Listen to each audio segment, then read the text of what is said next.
ఒకవేళ మీరు వీఎఫ్ఎక్స్‌కి సంబంధించిన బేసిక్స్ నేర్చుకుంటుంటే మాత్రం ఈ కంపోస్టింగ్ అనే వర్డ్ చాలా సార్లు వినుంటారు. అయితే ఈ కంపోస్టింగ్ అంటే ఏంటి? వీఎఫ్ఎక్స్‌లో దీని యొక్క ఇంపార్టెన్స్ ఏంటి అని చెప్పి ఈ రోజు రీల్‌లో నేను మీకు ఎక్స్‌ప్లెయిన్ చేస్తా. Hey guys, welcome to the 100 days of film making day 20. అప్పుడే 20 డేస్ అయిపోయినాయంట్రా. ఒక సినిమాలో వీఎఫ్ఎక్స్ చేస్తున్నప్పుడు డిఫరెంట్ ఎలిమెంట్స్ని విడివిడిగా షూట్ చేస్తారు.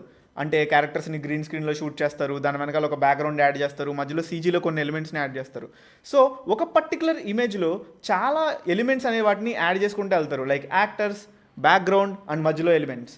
సో వీటన్నిటిని కలిపి ఒకే ఇమేజ్లో మర్జ్ చేయడాన్ని కంపోస్టింగ్ అని అంటారు. ఈ మధ్యలో ప్రొడక్షన్ ఎలిమెంట్స్, బిల్డింగ్స్, ఇట్లా విఎఫ్ఎక్స్ బ్రేక్ డౌన్స్లో ఇలాంటిది మీరు చూసే ఉండాలి. లైక్ ఎలా అయితే మనం ఒక ఫోటోని బ్యాక్గ్రౌండ్ తీసేసి వేరే బ్యాక్గ్రౌండ్ పెట్టి మధ్యలో కొన్ని ఎలిమెంట్లు పెట్టి మనం ఇట్లా ఎడిట్ చేస్తామో, అదే ఒక వీడియోకి చేస్తే విజువల్ ఎఫెక్ట్స్లో దాన్నే కంపోస్టింగ్ అని అంటారు. మా 100 డేస్ ఆఫ్ ఫిల్మ్ మేకింగ్లో ఇది 23.